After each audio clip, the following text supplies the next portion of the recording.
This is the International Inquirer, and I'm your host, King Timothy the Great. Thanks for tapping in, and I hope you enjoy the video.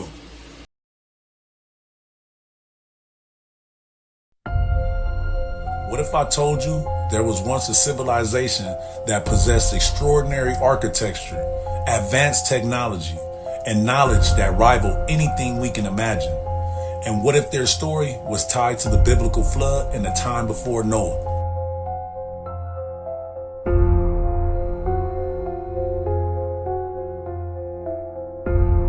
The name Tartaria may sound unfamiliar, but traces of this civilization are scattered across the globe. From the star forts of Europe to the grand cathedrals to the palaces, they all defied logical construction for that time era. Many believe these were the works of a unified, advanced culture. But here's the twist. Mainstream history dismisses Tartaria as just a myth. Is it possible that history has been rewritten to hide their existence? And what does this have to do with ancient biblical events?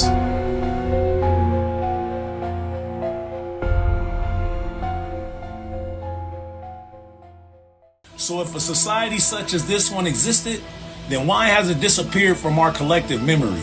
Some researchers think it's because Tartaria's destruction was part of a global reset, something so catastrophic it buried the cities, their technology, and their history.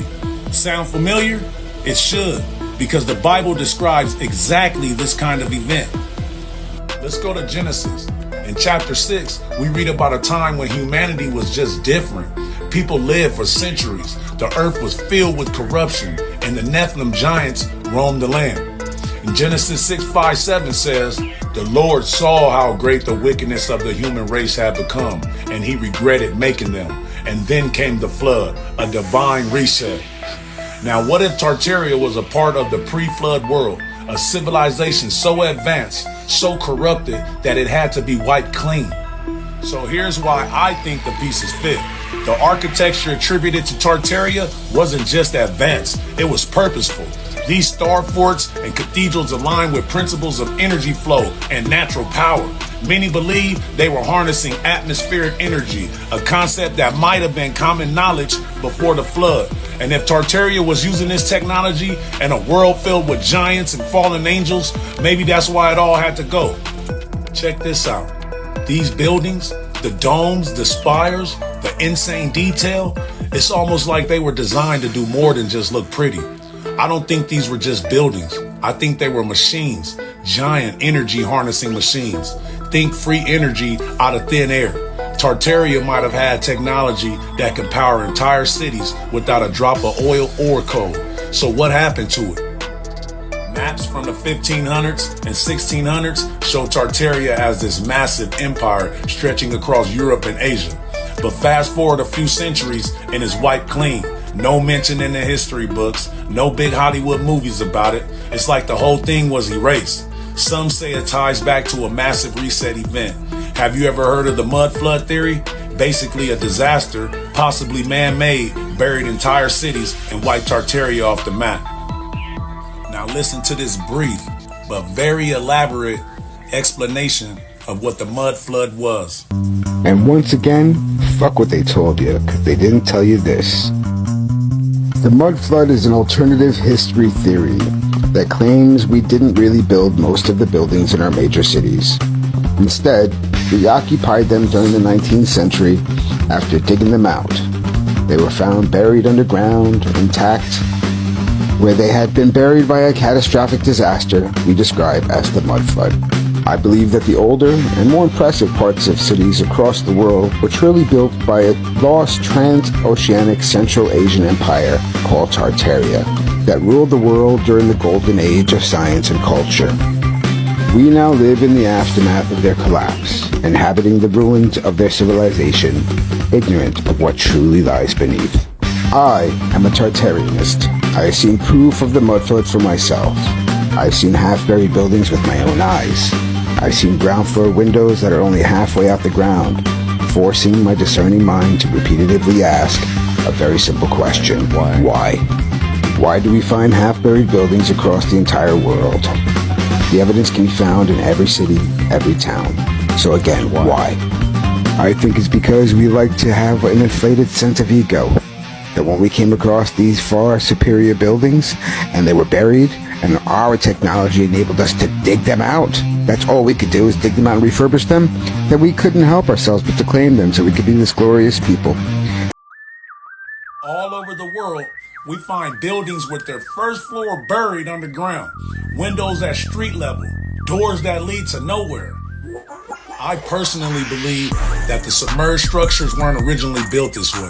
Instead, they were part of a sophisticated architectural heritage that was abruptly buried. The remnants we see today, like the semi-buried buildings in cities worldwide, are silent witnesses to this forgotten flood. Mainstream history attributes these features to changing urban landscapes, rising street levels, or architectural design choices. However, the mud flood theory posits a deliberate cover-up, suggesting that the true history of these events has been obscured to maintain established narratives. By embracing this perspective, we open ourselves to re-examining our past, questioning the stories we've been told, and seeking the truths that lie just beneath the surface, both literally and figuratively.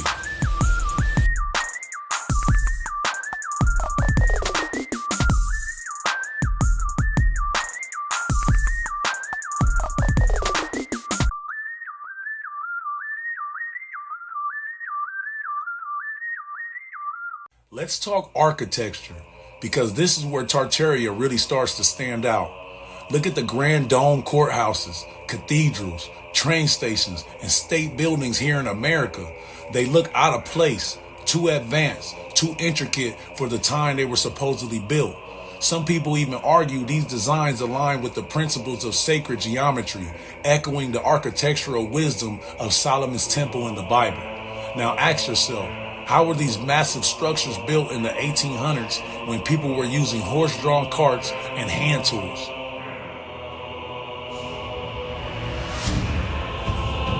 Think about the large government buildings with the columns, the ones that look like they've been plucked straight out of ancient Rome or Greece. Now imagine building one of those today. With all our technology, cranes, lasers, 3D modeling, it would take years. And yet we're told these buildings were put together in the 1800s by people using horse-drawn carts and hand tools.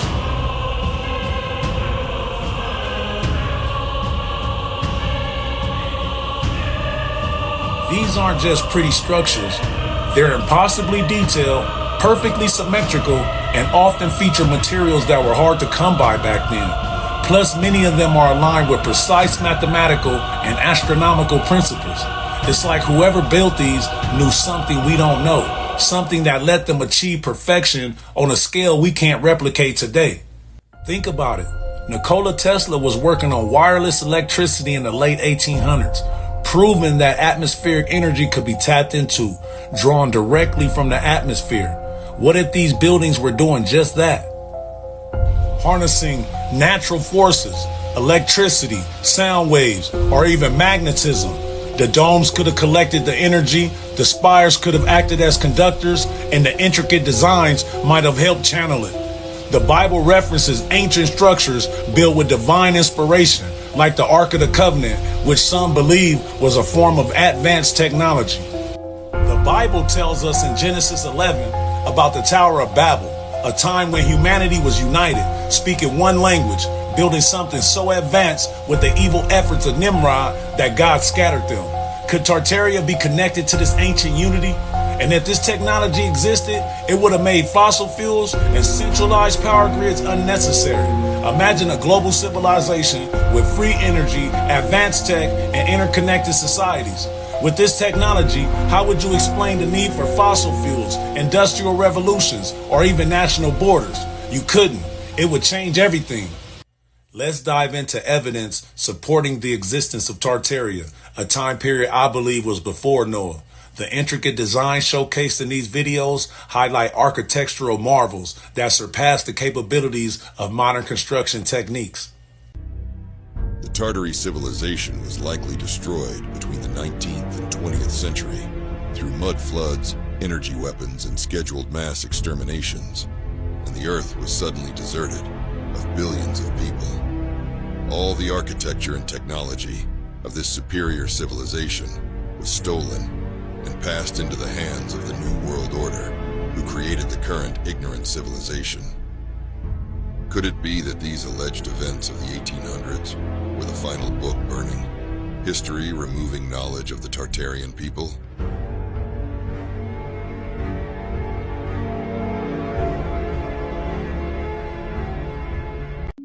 This is Chalaga, aka Chicago. These buildings were here before colonization. These are the real Tartarian buildings. We know the truth now. If you want to know what Tartaria looked like in its prime, come to the Grand Square in Brussels, Belgium, where you'll find yourself in an actual fairy tale. Plus the waffles are amazing. So we'll start with the centerpiece of the square, the Town Hall building, which dates way back to the 1400s. And those look like energy spires to me.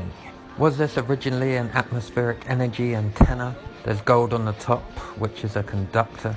And the whole facade of the building appears to be laced with energy spires.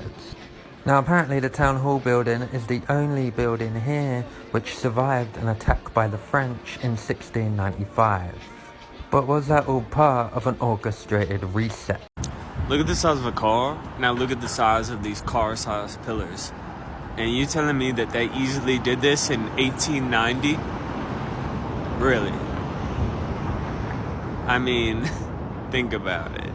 No way these buildings were carved from a hammer and chisel, nor was this built without the assistance of electrical advanced machines. The detail in these stone-carved buildings reflect how advanced the human mind was in these periods of time. These buildings you see are thousands of years old. What we've been told as history does not match with what we see. Well, that's because history is his story. We have an ancient carving. And remember, in my opinion, we have had all this technology and much more in the past civilizations. This individual is shown wearing what is clearly a watch. And what I find very interesting is that I've seen this type of symbol many times before, on nearly every cathedral all over the world. I know I've seen many people say that these are some sort of incredible energy or frequency vibration sharing technology, which is very possible. And there's a lot of proof showing that this is most likely the case. They are strange for sure. They are not just windows. But is it possible that they were also clocks? Is it possible that they told the time and the seasons and possibly more? Do they still do this? And we just don't understand how to read them. If you look at the Prague astronomical clock, you can see that the people of the old world were much more in tune with time than we are today. With our basic clock that gives us half of a day's worth of time.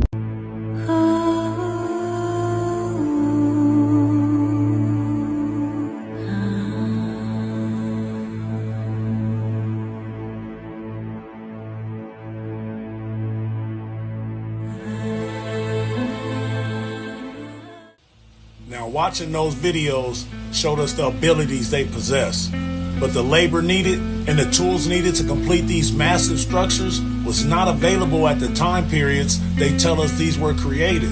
It's just not adding up. And the crazy thing is, these buildings are even older than they tell us. This next video, gonna put it all in perspective. Even with the modern technology we have now, we can't replicate what they did back then. But why is that?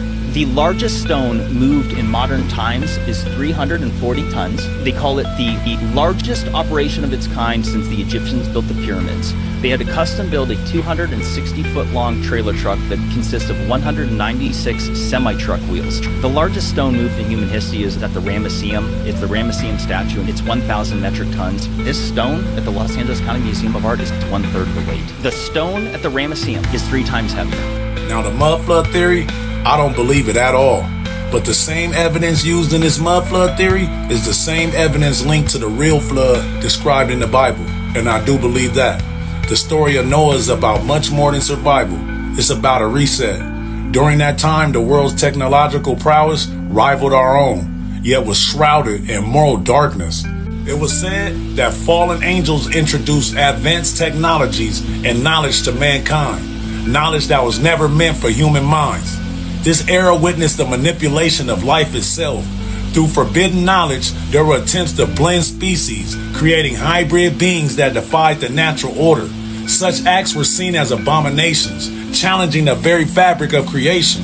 The flood that followed was not merely a punishment, but a reset, a cleansing of a world that had lost its way, consumed by the very technologies it once celebrated. The story of Noah serves as a timeless reminder. Technology in itself is neither good nor evil. It is how we wield it that determines our fate. Let us learn from the past, ensuring that our advancements lead to enlightenment, not destruction. I'm not telling you what to think, but I am telling you to think. There's tons of information on this topic. Go look it up yourself. I only scratched the surface. This is the International Inquirer, and I'm your host, King Timothy the Great. Thanks for watching, and please like and subscribe to the channel, drop a comment, and let's talk about it.